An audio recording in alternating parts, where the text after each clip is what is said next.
les continúe bendiciendo. Así sea. Su bendición siempre se derrama a nuestro favor, aun cuando nosotros no lo merecemos. Pero ese es Dios.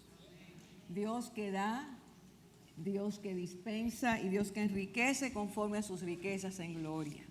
Tenemos mucho por qué agradecer a Dios, pero mucho, mucho. ¿De verdad estamos de acuerdo en eso? Pues yo les pido ahora que todos digamos al Señor, cuando llegue a 3, un gracias, aleluya, de esos que se oyen en el cielo de verdad. 1, 2, 3. Gracias, Señor, aleluya. Dios es bueno. Tenemos que decirlo una y otra vez. Usted viene a la casa de Dios. Nosotros venimos a la casa de Dios y venimos a gozarnos. No es posible que nosotros lleguemos y las mismas cargas que trajimos las sigamos teniendo, por lo menos mientras estamos aquí. Vamos a quitar eso. El Señor dice que el cansado y trabajado vengan a Él, que Él nos hace descansar. Gloria a Dios. Paula, me alegra mucho verte. Te recibimos.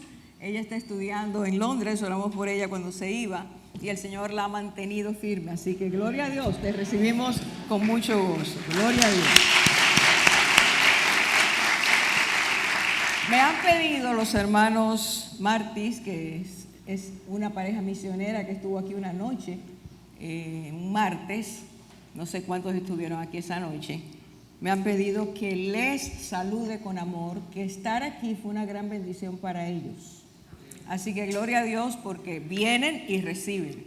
El hermano Gotnech de Perú, que él mismo dice pastor alemán, él me escribió y me dice que por favor le dé a la iglesia sus saludos, que él nos recuerda con amor. Así que no tengo deudas ya, fue entregado el saludo. Vamos a Jeremías capítulo 45, tenemos un capítulo ahí hoy que Dios nos da, que es un capítulo realmente sumamente importante. A mí, por favor. Leemos el capítulo 45. Palabra que habló el profeta Jeremías a Baruc, hijo de Nerías. Cuando escribía en el libro estas palabras de boca de Jeremías, en el año 4 de Joacim, hijo de Josías, rey de Judá, diciendo: Así ha dicho Jehová, Dios de Israel, a ti, oh Baruc. Tú dijiste: ay de mí ahora, porque ha añadido Jehová tristeza a mi dolor. Fatigado estoy de gemir y no he hallado descanso. Así le dirás, ha dicho Jehová: he aquí que yo destruyo a los que edifiqué y arranco a los que planté y a toda esta tierra. Y tú buscas para ti grandezas. No las busques, porque he aquí que yo traigo mal sobre toda carne, ha dicho Jehová. Pero a ti te daré tu vida por botín en todos los lugares a donde fueres. Amén. Vamos a orar, por favor. Señor, gracias por la hermosura de tu palabra. Gracias porque tu palabra escrita y tu palabra audible permanecen por los siglos de los siglos. Gracias porque tú eres el mismo ayer, hoy y por los siglos, porque no cambias y no hay variación ni mudanza en ti. Gracias porque a ti podemos acercarnos con reverencia y decirte: abre nuestro entendimiento, porque queremos recibir con gratitud y disposición tu palabra. Amén. Esta es una historia que pocas veces hablamos de ella. Y justamente esta mañana el Señor me dijo que leyéramos esto y que añadiera eso, y lo voy a decir al final, lo que Él ha estado poniendo por su espíritu en mí en estos días. Empieza diciendo: palabra que habló el profeta Jeremías a Baruc, hijo de Nerías, cuando, y este es un punto importante, cuando escribí en el libro estas palabras de Jeremías en el año 4 de Joacim, hijo de Josías, rey de Judá, diciendo. Ahí nos vamos a detener, porque tenemos que saber quién es Joacim, quién es Josías, quién es Baruc. Así que empiezo diciendo que Josías era era un directo descendiente de David, del linaje real de David. Si ustedes recuerdan, cuando Dios le dijo a David, le prometió a David que él no apagaría su lámpara, es decir, que sus descendientes reinarían en el pueblo de Israel, estaba dando una promesa que iba a cumplirse a través de los siglos. Josías empieza a reinar muy pequeño. Su padre y su abuelo fueron hombres muy malos en Israel, reyes muy malos, aunque descendían del reinado de David. Personas muy idólatras, sanguinarias, hicieron desastres. Sin embargo, este niño, que fue guardado, protegido por una pareja, dice la palabra de Dios, que a los 8 años empezó a reinar. Ustedes pueden imaginar lo que significa un niño de 8 años reinando. Eso no podía hacerlo él, sino esas personas y el que fue el que fungió como su padre. No era su padre biológico, pero fue el que lo ayudó, lo dirigió. Ese hombre era sacerdote. Su esposa era justamente hermana de este rey. Y dice la palabra que este niño empieza a reinar. Y mientras va creciendo, Dios va poniendo en él algo, inquietudes muy grandes. Y siendo un adolescente, decide restaurar el templo. Decide que las cosas que se habían abandonado volvieran a su cauce. Es la instrucción que fue trabajando en su vida de un hombre que se dedicó a enseñarle quién era Dios y su palabra. Y en el momento específico en que Dios toca a este muchacho Josías, él empieza a hacerlo. Pero déjenme decirle algo importante en ese punto. Mucho antes de que Josías viniera a la tierra, Dios profetizó y dijo por nombre: levantaré a alguien llamado Josías, que es el que va a quemar, a destruir los altares que se han levantado en mi pueblo. Y esta persona es justamente ese niño del que estoy hablando, que dice la palabra que era rey en el momento en que este hombre Baruch está escribiendo, en que el profeta Jeremías está siendo el profeta de Dios, está haciendo su tarea. A ver si voy de una forma directa para que no pierdan ningún dato. ¿Quién es Josías? Josías es hijo del linaje de David, pero su padre y su abuelo fueron hombres muy idólatras, introdujeron mucha maldad al pueblo de Israel. Dios levanta este niño como rey siendo muy pequeño, pero en ese momento se está cumpliendo la profecía que Dios había dado mucho tiempo antes. ¿Qué es lo que queremos destacar? ¿Qué es lo que Dios nos quiere enseñar? Que cuando Dios declara su palabra, cuando Dios dice que algo va a ocurrir o no va a ocurrir, eso se va a cumplir. Dios establece que su palabra es invariable, que esa palabra, no importa cuántas personas se opongan, Él la va a llevar a cabo.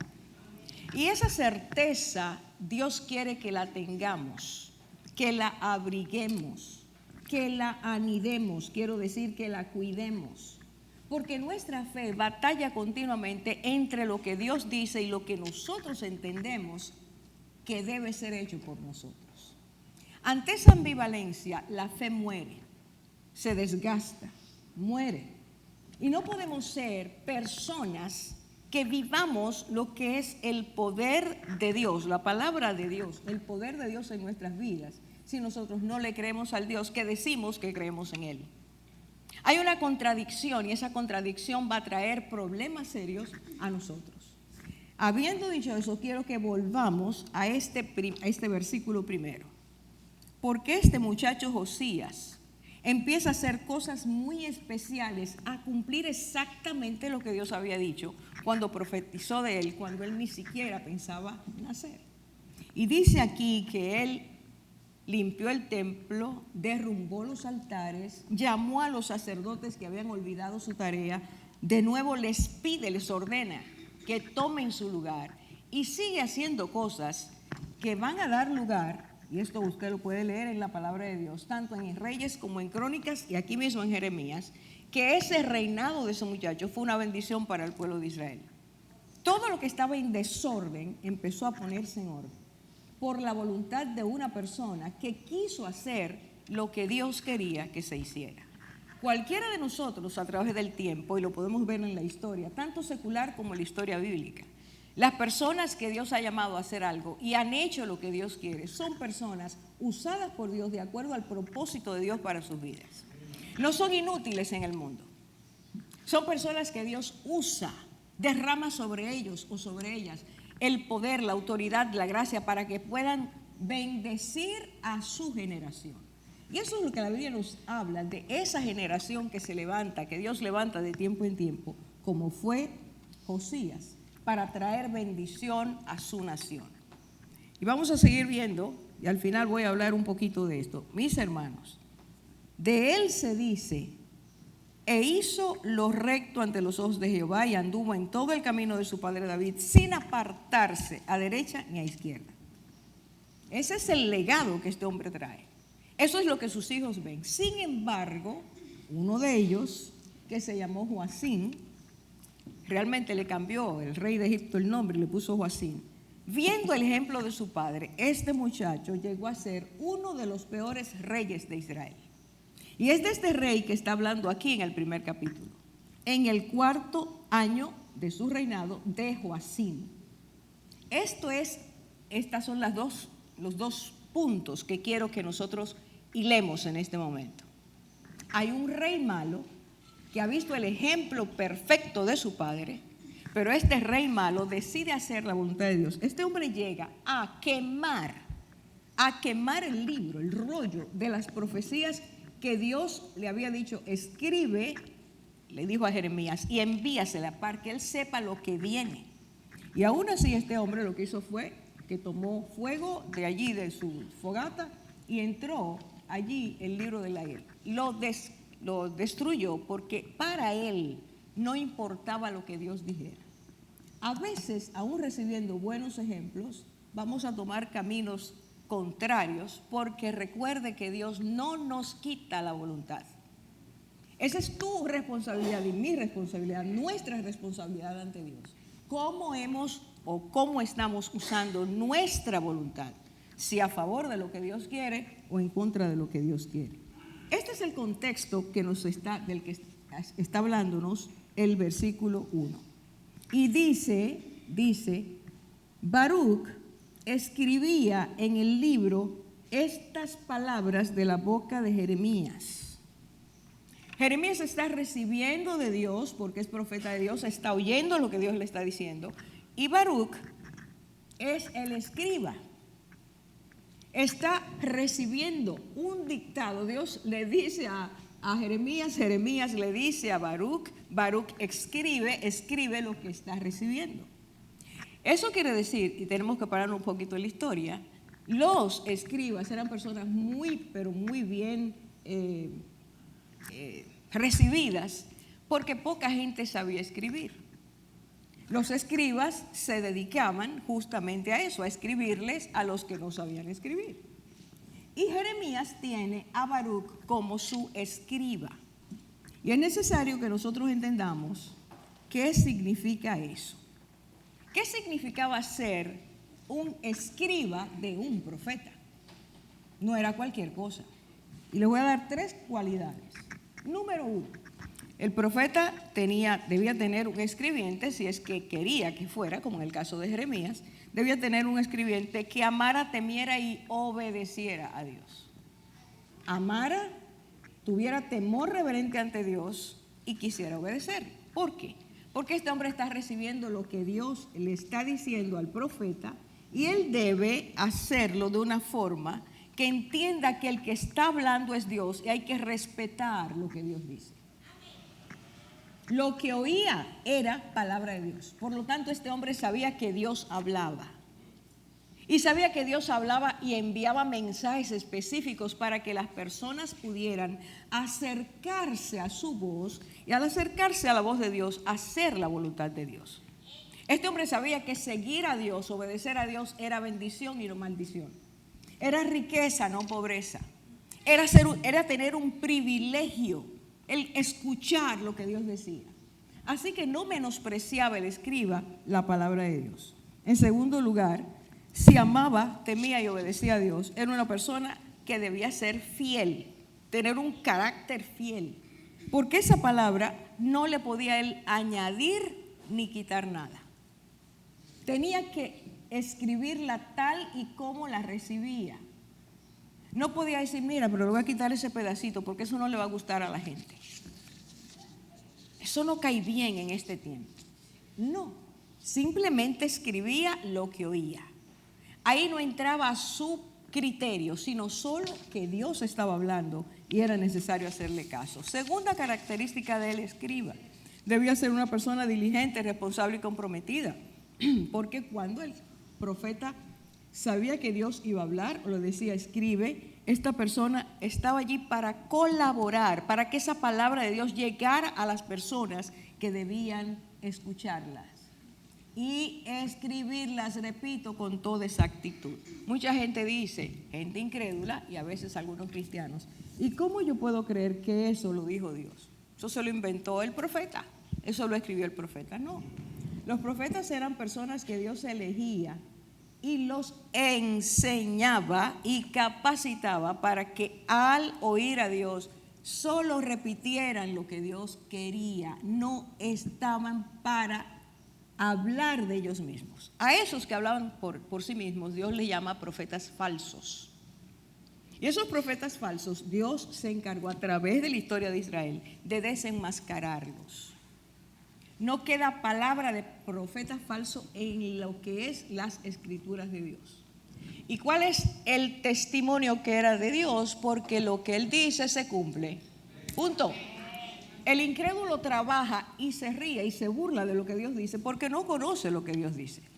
Pero cuando Dios dice algo y te lo dice, por ejemplo, cito a Isaías, 740 o 760 años antes de Cristo nacer, Isaías 53 describe los sufrimientos que tendría el Mesías y cómo sería. Los describe perfectamente. ¿Quién le dijo a Isaías eso? Dios se lo dijo. Porque Dios conoce el pasado, el presente y futuro, por eso se dice Dios es eterno. Por eso Él dice del mismo yo soy eterno. Él sabe lo que va a ocurrir. No es que manipula lo que va a ocurrir, es que te dio la voluntad y Dios sabe de antemano si tú la vas a usar bien o no la vas a usar bien. Si le vamos a hacer caso o no. Y sabe que si no lo hacemos bien, eso va a traer dolor, percance y desastre a nuestras vidas. Anticipa para que no lo hagamos mal y anticipa para que lo hagamos bien.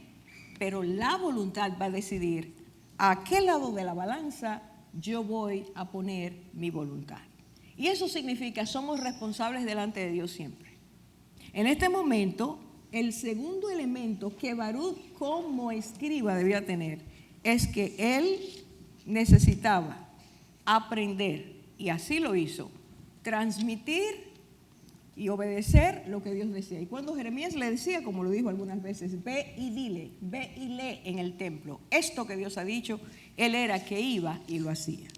En tercer lugar, el Dios habla de este hombre, el tercer lugar, que debía ser valiente, un escriba, tanto el escriba como el profeta tenían que ser valientes, porque no siempre lo que Dios decía era algo que le gustaba al pueblo o que le gustaba a esa persona específica que Dios va y le dice, oye lo que Dios te está diciendo, y ahorita vamos a ver, ya lo leímos, que se lo dijo a Baruch. No siempre a nosotros nos agrada lo que Dios nos dice, nos molesta, nos parece que no es justo, entendemos que Dios debe hacerlo de otra forma, pero Dios no está oyendo nuestra opinión, sino diciéndonos, yo te amo, y lo que hay en tu corazón te hace daño, necesitas oír, tú necesitas oír y obedecer lo que te digo para que enrumbes tu vida. Dios no nos está planeando mal. Él dice, mis planes para ustedes son planes de bien y no de mal, para darles futuro y esperanza. Y lo grande es que el mundo, desde ayer hasta hoy, estamos buscando siempre futuro y esperanza. ¿Por qué la gente pierde el sueño? ¿Por qué la gente está ansiosa? ¿Por qué la gente vive como vive? ¿Por qué se afana, se destruye? Porque está buscando futuro. Asegurar mi futuro. Eso es lo que la gente dice. Y tener esperanza, porque no la tengo la esperanza. Me quedé sin propósito en la vida. Y Dios dice, yo tengo eso previsto para ti. Yo te creé y antes de crearte yo tengo futuro y esperanza para ti. Pero tú insistes en hacerlo a tu manera. Y yo te dejo que lo haga porque te regalé voluntad. Al hacerte a mi imagen y mi semejanza, yo te regalé voluntad. No te la quito. Yo no creé un robot. Yo creé una persona a la que le di inteligencia, sabiduría, raciocinio, discernimiento, pero tú tienes que usarlo de acuerdo a mis directrices. Si te digo no sigas caminando por ahí porque te vas a caer, no camines por ahí. O ustedes padres, ¿cómo se sienten cuando le dicen a los hijos no lo hagas y ellos lo hacen? A ver, ¿cómo se sienten? Muy alegres, felices. ¡Qué bueno! Me desobedeció. Y creemos que Dios, que es justo, va a sentirse bien porque tú y yo lo hagamos contrario a lo que Él lo dice. No, Dios se entristece, pero es infalible. Y no cambia su voluntad, sino que nos enseña que debemos ser firmes y aprender de Él porque Él es así y eso va a traer bien. ¿Qué es lo que pasa en este momento? Hemos dicho, era un hombre confiable, un hombre recto, un hombre que amaba a Dios, un hombre obediente, un hombre valiente. Y este hombre es el hombre que está junto a Jeremías, oyendo lo que Dios le dice a Jeremías y escribiendo lo que Dios le dice a Jeremías. Y ese día está escribiendo las palabras que Jeremías le está diciendo, escribe. Vuelva conmigo al versículo 2. Escribiendo acerca de unas profecías, Dios hace una interrupción y dice, así ha dicho Jehová, versículo 2. Dios se para de decir lo que está diciendo para decirle algo a Baruc. Y dice, así dice Jehová, Dios de Israel, a ti, oh Baruc. Esto que voy a decir ahora es para ti.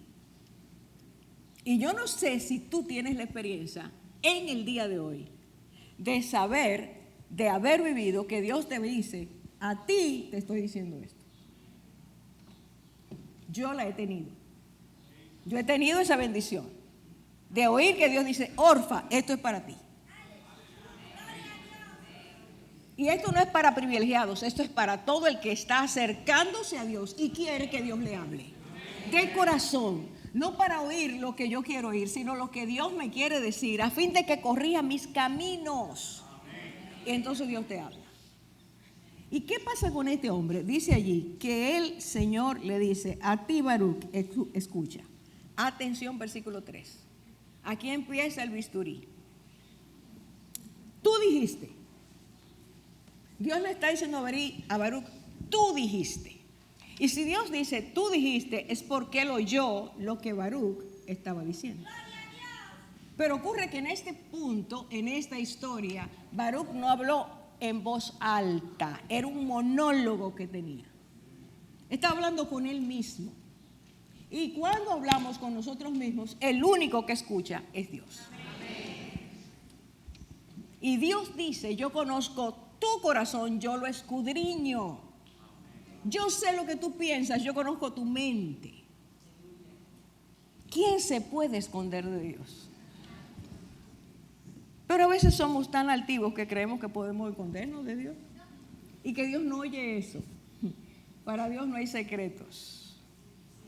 Él conoce y escudriña. Dios conoce y sabe. Más que mirar lo que pasa, Dios, escuche bien, conoce las motivaciones de nuestros corazones. Tú y yo hacemos cosas, el corazón las decide porque hay motivaciones internas. Y las motivaciones, el Señor nos dice, pueden ser erradas o pueden ser correctas. Cuando Dios escudriña, está diciendo, esa motivación, lo que te lleva a hacer eso o a desear eso, ¿es incorrecto o es correcto? Está bien. Dentro del marco que Él mismo nos ha dado de este es el bien y este es el mal. Elige el bien para que vivas. Es dentro de ese marco que está escrito en nuestras conciencias. Eso lo escribió Dios en cada corazón y lo sigue escribiendo cada vez que nace algo allí en el corazón, en nuestras conciencias, está la escritura de Dios diciéndonos, este es el bien, este no es el bien. Por eso tú oyes continuamente en tu interior esa vocecita que te dice, no, o sí, está bien, qué bien lo hiciste, o qué mal lo estás haciendo. No sigas, esa es la conciencia. Que de vez en cuando recuerdo ese amigo que tuve, digo que tuve porque murió, que decía, yo tengo muy bien educada mi conciencia. Y mucha gente, aunque no diga así, así vive. Cree que a su conciencia le puede decir, no importa que tú digas no, esto es lo que yo quiero. La estás educando pero para el mal, no para el bien. Así que ese monólogo que tenemos todos, en este caso de Baruc, Dios le dice, tú dijiste, ¿qué es lo que dijo Baruc? Empecemos a analizar su monólogo. Él dice, ay de mí ahora, porque ha añadido Jehová tristeza a mi dolor. Fatigado estoy de gemir y no he hallado descanso. Eso es lo que él dijo. Escuche, Dios soy yo. Dios soy yo que él dijo, ay de mí ahora. Esa frase tiene que ver mucho con una conclusión que hacemos de manera muy consciente, de que al ver nuestras circunstancias, lo que nos está pasando, nuestros dolores, nuestros fracasos, etcétera, o lo que creemos que en este caso debemos merecer y no lo recibimos, entonces nos decimos, ay de mí. El ay de mí significa, te estás victimizando. Y la historia es larga a partir de ese punto. Porque cuando tú y yo empezamos a sentir, pobre de mí, ay de mí, a mí sí me pasan cosas, qué mal me va, estamos caminando hacia el descenso de inmediato.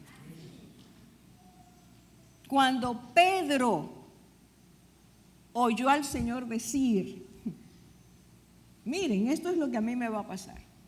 Al llegar a Jerusalén, los principales me van a tomar, me van a apresar, me van a maltratar, me van a llevar a la muerte.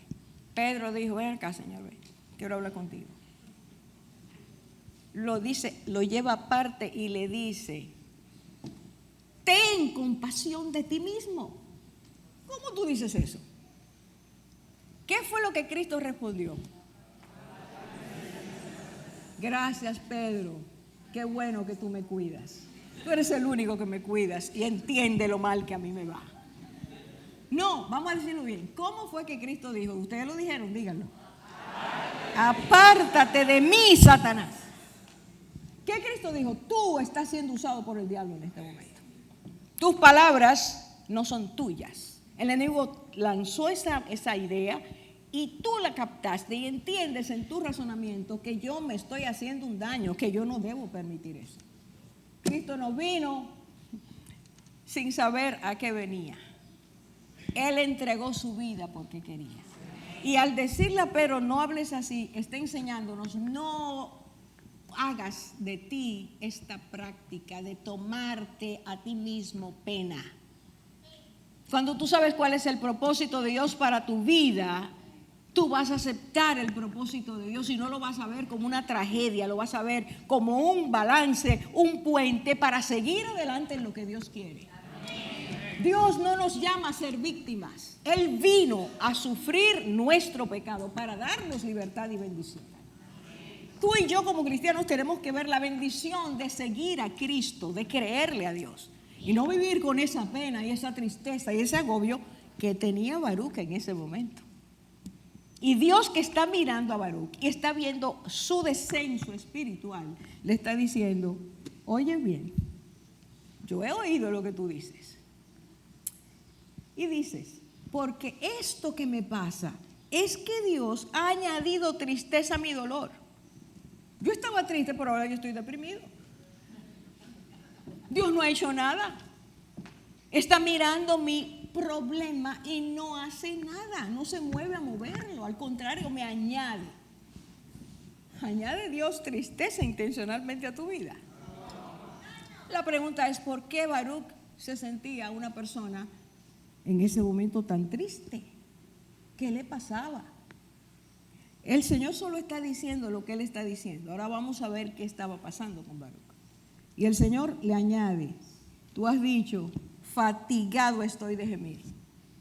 Si ya me cansé de llorar, ya yo no tengo más lágrimas. Estoy agotado de llorar. A nadie le ha pasado eso aquí, al pobre Baruc sí le pasó. Y por más que lloro y lloro, dice, no he hallado descanso. Me agito. Estoy ansioso, agobiado, agitado, triste, deprimido. Voy hacia el abismo. No hallo descanso. Eso está pasando en el corazón de Baruc. Nadie lo está oyendo, ni Jeremías lo sabía, pero Dios lo sabía. Dios sí sabe lo que tú y yo pensamos, hablamos, decimos, sentimos. Dios lo sabe todo. Y cuando Dios habla, está hablando con toda razón. Baruc, búsquelo ahí, dijo algo. No, Dios, yo no he pensado de esa manera. Baruc no hizo lo que hizo Sara. Dice que cuando Dios visitó a Abraham y le dijo, dentro de un año tú vas a tener un hijo, Sara va a concebir. Sara estaba en la otra tienda y dice, y oyó. Sara estaba, no era con ella, pero ella estaba. Algo muy típico de nosotras las mujeres, enterarnos de todo. Y dice que ella dijo, ella pensó, dice, se rió. Oye, eso que yo voy a tener, pero ¿y cómo? Y Dios le dice, Sara, no te rías. Y ella dijo, no, yo no me he reído. Negar lo que pasa, ¿a quién? A Dios. Y el Señor le dijo, sí, te reíste. Escuchen, hermanos, Baruc no dijo nada. Él sabía que lo que Dios le estaba diciendo era la verdad. Pero ¿qué pasa en ese momento? Dios no solo le dice, esto es lo que tú sientes, sino que Dios le dice más. Y antes de entrar a las motivaciones del corazón, yo quiero que tú y yo veamos esto. ¿Qué había llevado a Baruc a ese dolor, a esa tristeza? Baruc estaba consciente de que el Señor había dicho que por la condición en que estaba el pueblo de desobediencia, de hacer lo que querían, de entrar cada vez más a lo que no debían, esa desobediencia que lleva al ser humano al fracaso, Dios iba a poner un castigo, iba a trabajar con ellos porque les había mandado tantos profetas diciéndoles lo mismo y no hacían caso, que Dios dijo, voy a levantar desde el norte una nación que va a venir en contra de ustedes. Y estaba hablando de Babilonia. En ese momento que Dios habló, el rey Nabucodonosor empezaba a establecer su reino. Y Dios dice, Él va a venir. Lo voy a usar como si fuera siervo mío. Él va a enseñarles a ustedes que se han desviado. Dios puede usar un gobernante malo para enseñarle al pueblo o al mundo que no debió ser de esa forma. Hermanos, y esto lo estamos viendo nosotros en el día de hoy, en el mundo entero. Solo fue un paréntesis, seguimos a la historia. Y dice aquí, el dolor que él sentía de que no pasara nada, de que él orara y que no pasara nada, que Dios no hiciera nada, empezó a confrontarlo. ¿Por qué? Porque él había sido un hombre fiel, le había servido a Dios, había estado caminando conforme a la voluntad de Dios. Y él entendía que eso que venía tan terrible era algo que no debía tocarle. ¿Qué es lo que Dios le dice? Escuche bien ahora. Versículo 5, versículo 4. En las palabras dice, así le dirás, he aquí, dice Jehová, yo destruyo a los que edifiqué y arranco a los que planté y a toda esta tierra. Dios está diciendo, mi decreto es que habiendo llegado a este punto donde les he avisado, he vuelto a avisarles, les he pedido, les he dicho que cambien y no lo hacen, esta tierra que yo planté, este linaje que yo establecí, este cuidado que he tenido con mi nación, ya no va a ser así. Y el que planta tiene el derecho de destruir, que es lo que se nos olvida a los seres humanos. Dios es nuestro creador, pero es un creador con propósito. Si nosotros no entramos dentro del propósito de Dios, nos autodestruimos. Y Dios no lo evita. Porque nos ha dicho tanto que nos estamos destruyendo, que cuando llegamos a ese punto ya Dios nos deja que sigamos nuestro propio camino. Y después decimos, qué injusto es Dios. Debió estar ahí para evitarlo. Él estuvo ahí todo el tiempo para evitarlo. Y tú y yo no se lo permitimos. ¿Se entendió? La paga del pecado tiene consecuencias. Y Dios quiere evitarnos eso, pero tenemos que ser obedientes. Así que en este momento Dios le está diciendo a él se estaba diciendo a sí mismo, es que yo he sido una persona fiel, yo he trabajado para Dios. ¿Cómo es que ahora a mí me va a tocar lo mismo? ¿Cómo es que veo que todo sigue mal? La corrupción, el problema, todo está mal. Y Dios le dice, versículo 5, y tú buscas para ti grandezas. Ajá. Escuche.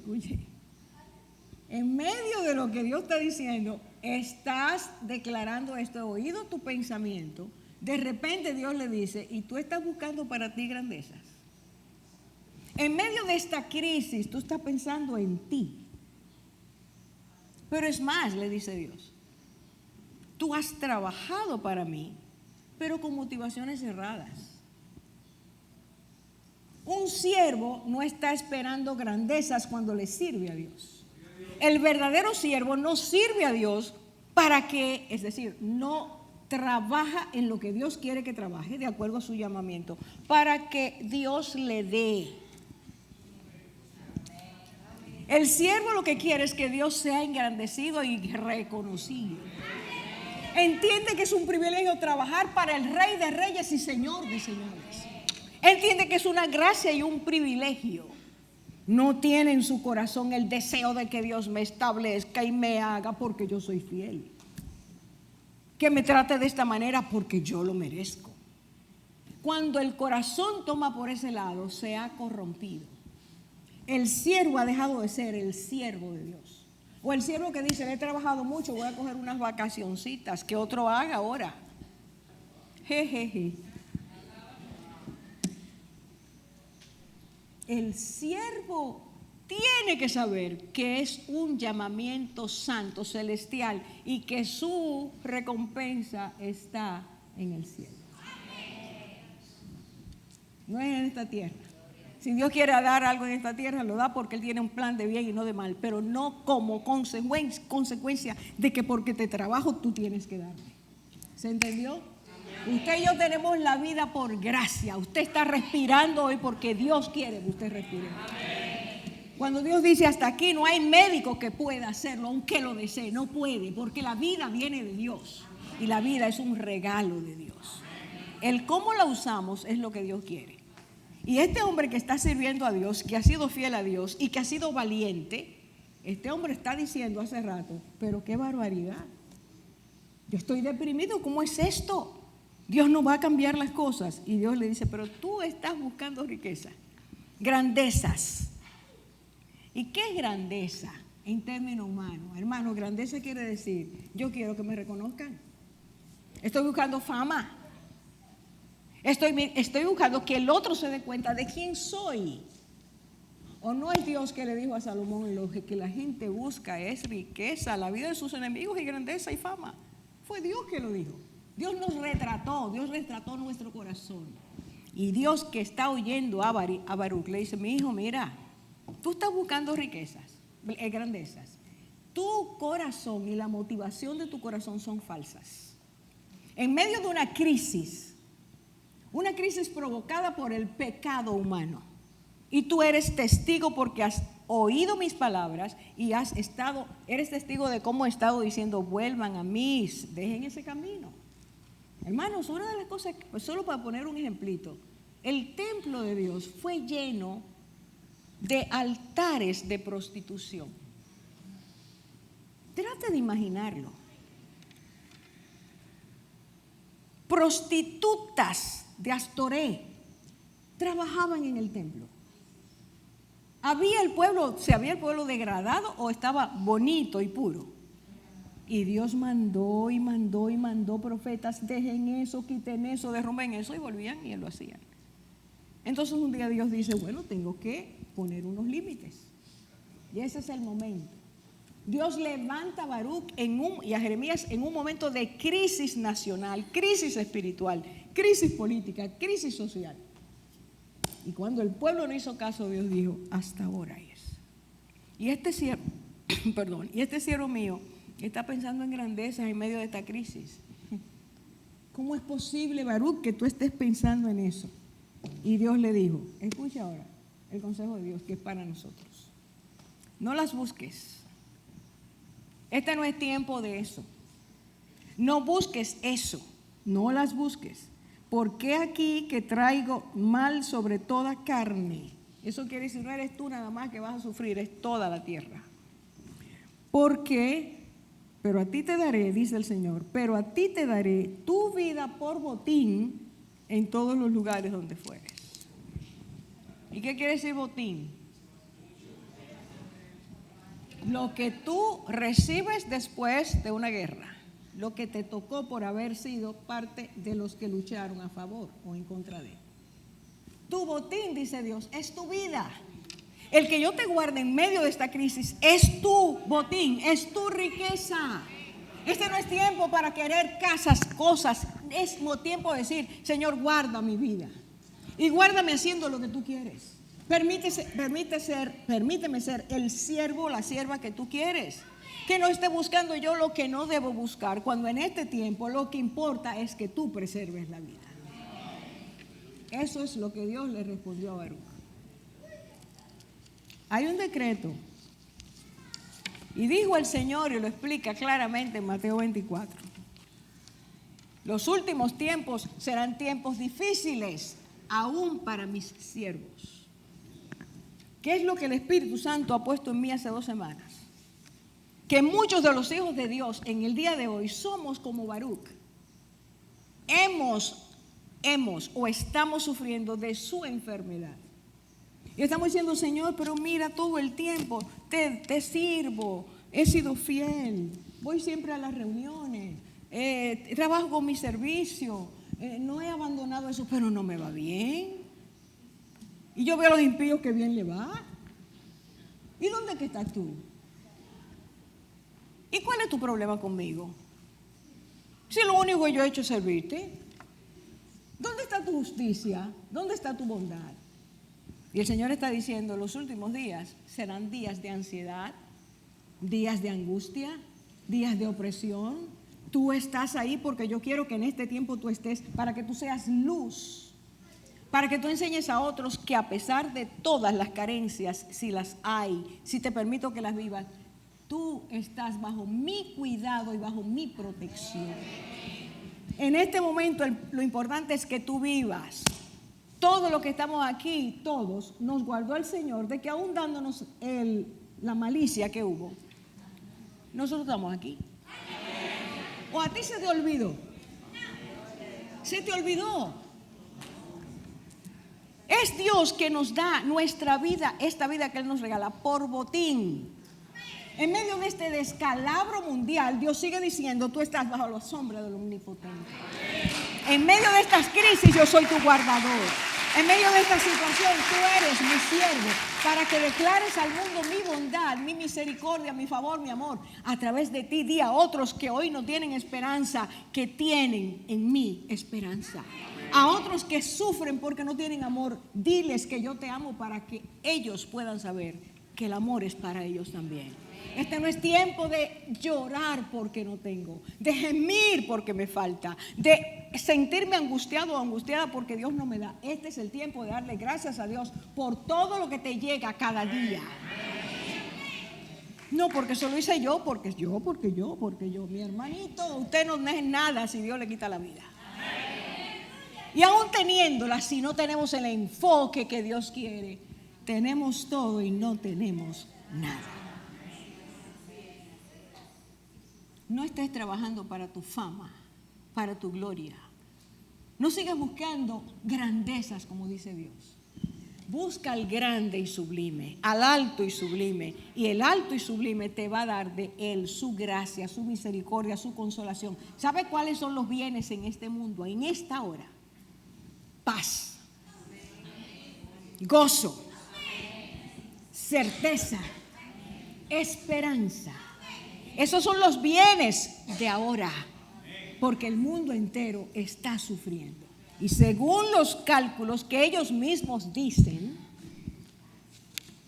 para el año 2030, han dicho ellos quieren decir los que gobiernan este mundo, según los cálculos del maligno, que la tercera parte de la población va a estar deprimida, que la gente sufrirá de depresión, niños, adultos. Y no lo empezamos a ver cuando esta malicia estaba en sus buenas. ¿Cuánta gente se ha quitado la vida? ¿Cuánta gente está en depresión? Porque no encuentra propósito ya para vivir. Hermano, tú tienes que cuidar lo que Dios te ha dado. Y si el Señor nos inquieta diciendo, mis siervos han adquirido esa enfermedad, nos está diciendo a todos, yo conozco tu corazón. No me sigas sirviendo buscando algo. Sírveme porque ya yo te he dado lo que tú necesitas. Y te he asegurado que mi mano te va a defender, cuidar, guardar. Donde quiera que estés, aquí lo dice, en todos los lugares donde fueres. Y eso quiere decir, esta inestabilidad te puede llevar a otro lugar. O no estamos mirando nuestras fronteras. O no estamos mirando lo que está pasando. La cantidad de migrantes en el mundo entero, por agua, por clima, porque no tienen. No estamos mirando, dijo Daniel, le dijo Dios a Daniel, y correrán de aquí para allá. Ansiedad, temores. El Señor te está diciendo, donde quiera que yo te permita ir, yo estoy contigo. Tu vida es tu botín. Démosle gloria a Dios hoy, porque ese es el Dios que nos ama. Y aunque nos falte aquí esto o aquello, nunca nos va a faltar lo que Él ha dicho que Él nos va a dar. No nos aferremos a lo físico. Anhelemos lo espiritual, que nos permite darle el valor correcto a lo material. ¿Escuchó la razón? Dios quiere que tú y yo en este tiempo brotemos gracia, expongamos el gozo de Dios, que se vea en tu rostro, en nuestros rostros, la gracia de Dios. No es, Señor, con mi esfuerzo, es simplemente por tu misericordia. Todos los días vamos a decirlo, y Él traerá en medio de los problemas la paz que sobrepasa todo entendimiento. Vamos a orar. Y yo quiero, mientras estamos aquí en unos momentitos, preguntarte delante de Dios. ¿Tú estás consciente, mi hermano, mi hermana, amigo que estés aquí o amiga, de que Dios sabe lo que tú y yo pensamos? ¿Estamos conscientes cuando estamos pensando de esta forma como Baruch lo hacía, que Dios está oyendo lo que estamos diciendo? ¿Cuánto tiempo tú pierdes cada día? ¿O cuánto tiempo de tu sueño pierdes por pensar que no tienes, que no has alcanzado, que Dios no te bendice, que para qué creer en Dios si no está ahí, si no es real? ¿Para qué?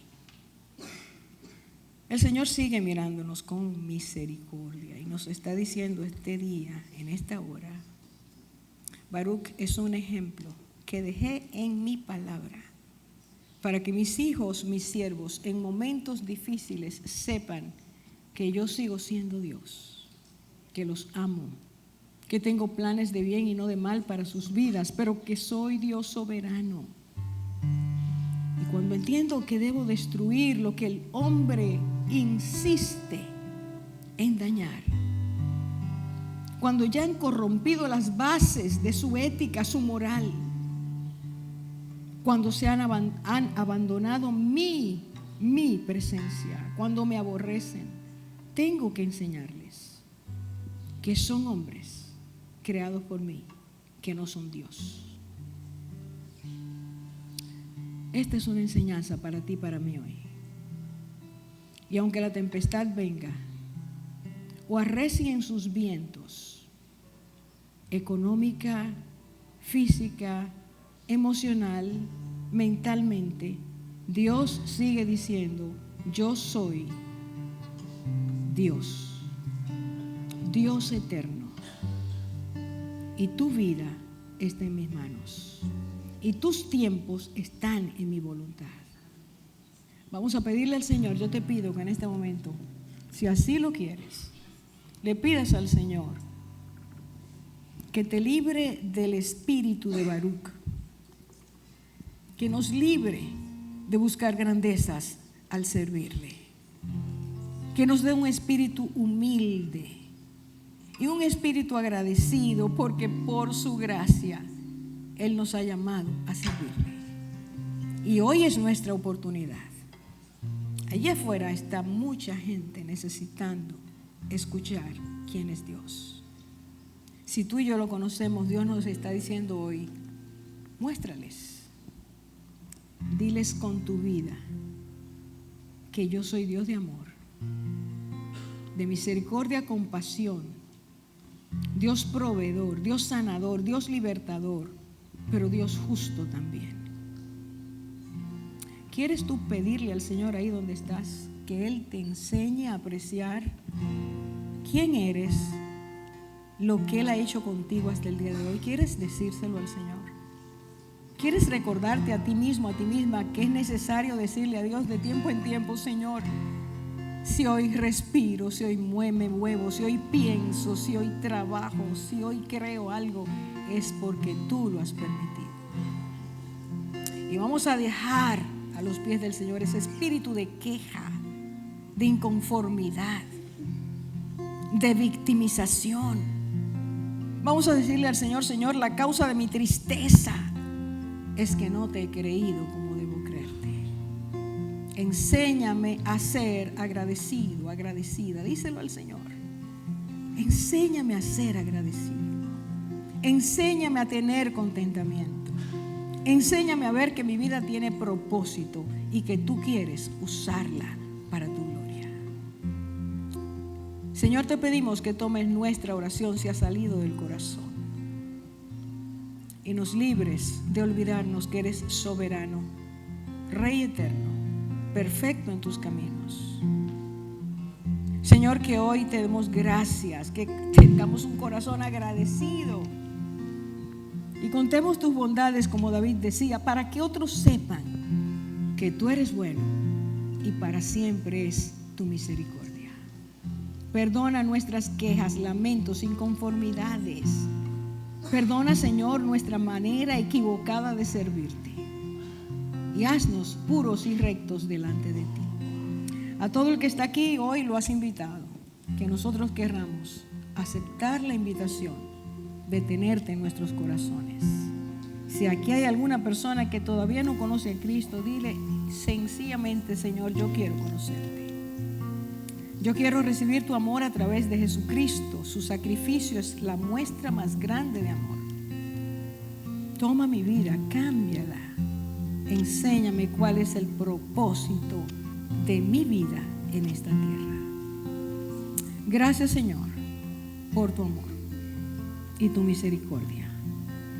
Y esto lo hacemos en el nombre de Jesús. Oramos en el nombre de Cristo, porque Él fue el que murió por nuestros pecados. Gracias. ¿Le puedes dar gracias al Señor? Puedes empezar a ver qué valiosa es tu vida para Dios. Dale gracias. ¿Te das cuenta de las facultades que Dios te ha dado? El cuidado que ha tenido por ti, para ti. Dale gracias. Gracias, Padre. Gracias, gracias, gracias. Tú eres fiel. Tú eres bueno. Gloria a ti, Señor. Gloria a ti, Señor.